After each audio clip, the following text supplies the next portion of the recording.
عن ابن عباس رضي الله عنهما قال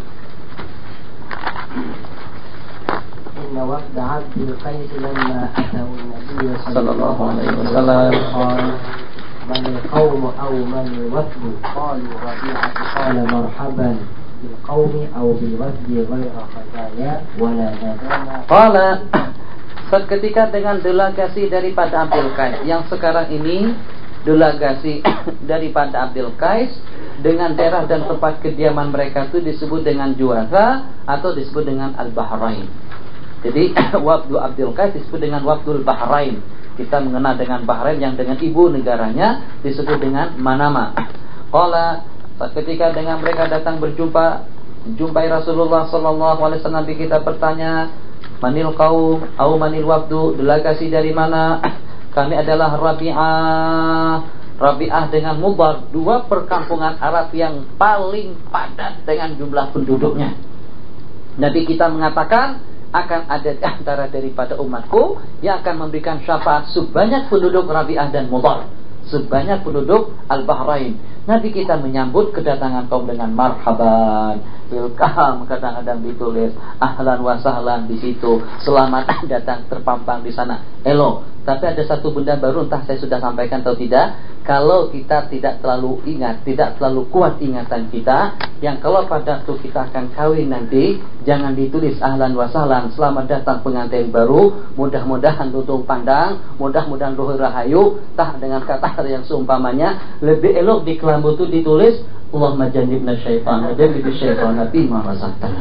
Jadi kalau tak ingat, takut kalau tak ingat nanti pada malam pertama untuk baca doa itu, daripada tulis ahlan wa sahlan kita sudah hafal. Elok tulis Allahumma jannibna syaitan, doa jima'. Sebab kalau waktu terburu-buru takut kalau Allahumma akhirnya tak jadi. Kenapa? Sebab doanya belum hafal. Nah, jadi kena ditulis lah, tulis di kelambu lebih sedap. Baca Allahumma jannibna syaitan wa jannib syaitan bima razaqtana. Halas. Jadi kita tak terulang-ulang lagi. Kalau tak itu yang tadi itu Allahumma. Jadi malaikat pun juga mau catat juga jadi risah. Jadi tulis seperti itu. Allahu akbar. Masih ada? Itu dibuang itu.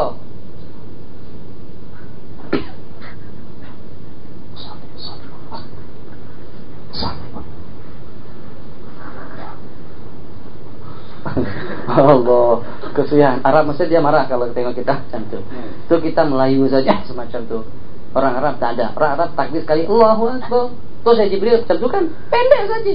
Dia pendek sekali. Kita kalau waktu takbir yang agak khusus sikit, Allah, itu pun kita menghadirkannya di dalam hati. Beliau Allahu Akbar, Bismillahirrahmanirrahim ila akhirih. Sementara dengan teman kita tadi, ya Allah, takbirnya oh, jadi pesawat pun kalau mau terbang tak macam itu. Bukan macam itu. Itu macam mana boleh naik? Itu udahlah, tak payah mazhab Syafi'i, ikut mazhab lain saja. Supaya kita boleh takbir satu kali saja. Jadi pernah saya perumpamakan yang walaupun itu tidak betul. Kalau pada waktu takbir yang macam itu, malaikat pun juga pada waktu mau tulis tak jadi. Kenapa? Kita belum takbir lagi. Apa yang mau dia tulis? Malaikat tunggu dulu. Terperanjat malaikat mau tulis. Qala ghaira khazaya, dengan tidak ada rasa menyesal, dengan tidak ada rasa kecewa, wala nadama, penyesalan.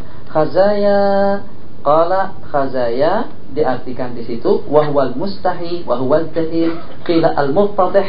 Itulah dengan seseorang yang merasa malu, yang merasa hina dina. Ghaira khazaya, dengan tidak ada rasa malu dan hina. Wala nadama, dan tidak ada penyesalan. Faqalu ya Rasulullah. Itu diantara daripada perkataan yang mereka katakan. Kalau ditanya sebut nama. Hang siapa? Jadi bukan tidak mau, mohon maaf ya. Jadi mungkin dahulu pada waktu saya tinggalkan Mesir tahun ini juga, tahun yang lepas 2003. Mungkin ada yang mencatat nomor handphone saya, dan ada juga diantara daripada kawan-kawan yang meng-SMS saya ke Indonesia. Tapi kadang-kadang dia tanya masalah hukum.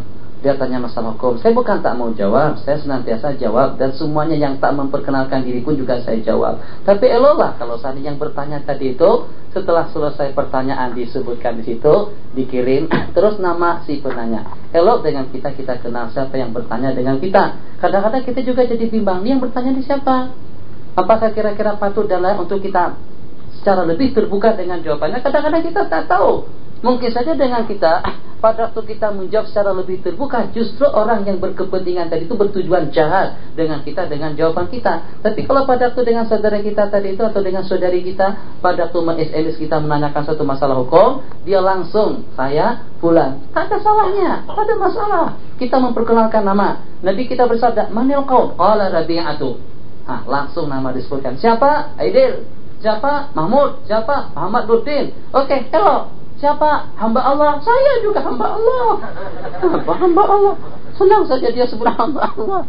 Itu tidak betul. Jadi Nabi kita sangat marah sekali. Manit tarik. Kata dia, anak. Siapa di pintu? Anak. Jadi Nabi kita, anak. Jadi Nabi kita maunya, kalau pada waktu kita ditanya siapa yang mengetuk, siapa di luar, sebutkan nama kita. Qadhi, atau Mufti, atau Said Tantawi, atau Farid Nasar misalnya. Siapa? Rais Azhar, atau siapa? Mufti Diyar Al-Masriyah, Syekh Ali Jum'ah. Jadi kita pun juga kenal. Kadang-kadang karena kita tidak kenal, pada waktu kita dengan pakaian kita di saat kita sedang tidur, masih pakai celana pendek lagi. Mungkin dengan ahwat misalnya, dikira yang mengetok tadi itu ibu kandung dia sendiri. Tak apalah dia dengan pakaian tidurnya, semuanya serba terbuka. Begitu dibuka, Masya Allah, tabarakallah, wa ahsanul khaliqin, Rabbana Allahumma kama hasan takhat. Ayo, nama sebenarnya kita kenalkan ini. Coba kalau kita sebut yang mengetok itu adalah tunangannya, mau tak mau dia akan berpakaian secara rapi, dia bertudung dan lain sebagainya. Tidak babitkan kita dan dia kepada satu perbuatan yang haram. Ini diantara daripada hukum yang mustambat yang diambil daripada hadis. Tanya siapa? Sebutkan nama atau nama panggilan mufti atau qadhi. Silakan. Kan? لا نستطيع أن نأتيك إلا في شهر الحرام وبيننا وبينك هذا الحي من كفار المضر فمرنا بأمر فصل jelas. Terus نخبر به من وراءنا وندخل به الجنة. Ini hati-hati. Satu masalah hukum kita ambil lagi. Kami tak sanggup dan tak boleh datang kemari kecuali di bulan Asyuril Haram. Antara kami dengan baginda itulah hai itu kita katakan kota atau dengan wilayah atau daerah daripada kufar Mudar. Itu dia dengan perkampungan Mudar.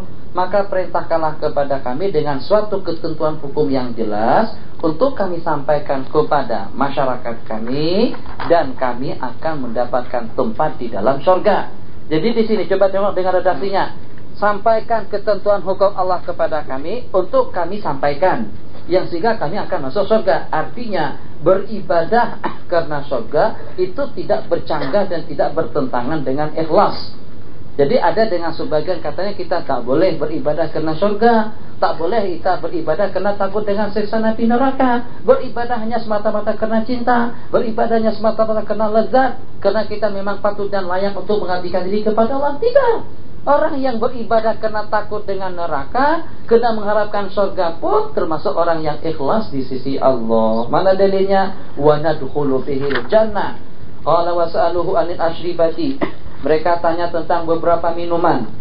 Nanti kita perintahkan mereka untuk melakukan yang 4 dan dicegah mereka daripada 4. Amarahum bil imani wahdah. Apakah kalian kenal apa itu iman dengan Allah? Beriman kepada Allah semata-mata. Wahdahu. Qalu Allahu. Dan kalian mengeluarkan daripada harta rampasan atau daripada ghanimah sebanyak 1/5. Nanti kita cegah mereka daripada 4 jenis minuman. Satu yang pertama al-hantam, itu yang dibuat daripada tanah liat. Jadi yang dilarang bukan dengan minumannya, tempatnya, bekasnya, dengan kadahnya, jadi dengan gelasnya. Ada di antara daripada tempat-tempat tertentu yang kalau pada waktu kita memasukkan minuman, jus apa saja yang kita masukkan di situ, dia secepat mungkin akan berubah menjadi minuman keras. Di antaranya hantam, an-naqir, al-muqayyar, al-muzaffat. Jadi kalau dengan al-hantam, al-fukharul akhdar. Asal daripada fukhar itu daripada tanah yang hijau. Tanah dari mana saya juga tidak tahu. Ad-dubba, buah labu. Labu isinya kita keluarkan. Jadi dengan labu itu dijadikan sebagai mangkok. Kita jadikan sebagai cawan bekas. Masukkan minuman ke situ. Mungkin itu dengan jus mengkudu, mungkin dengan jus mangga, atau juga dengan limau, atau juga dengan delima, buah delima. Jadi dengan jus yang kita masukkan ke dalam bekas daripada buah labu tadi itu dalam jangka 5-6 jam, mungkin dalam jangka beberapa waktu dia akan berubah menjadi minuman keras. Jadi yang terlarang sekarang bukan wadahnya. Yang apabila dengan minuman tadi itu memabukkan, hukumnya haram. Ma askara kathiruhu faqaliluhu haram. Nabi kita bersabda lagi dalam sebuah hadis, kullu muskirin khamrun wa kullu muskirin haram.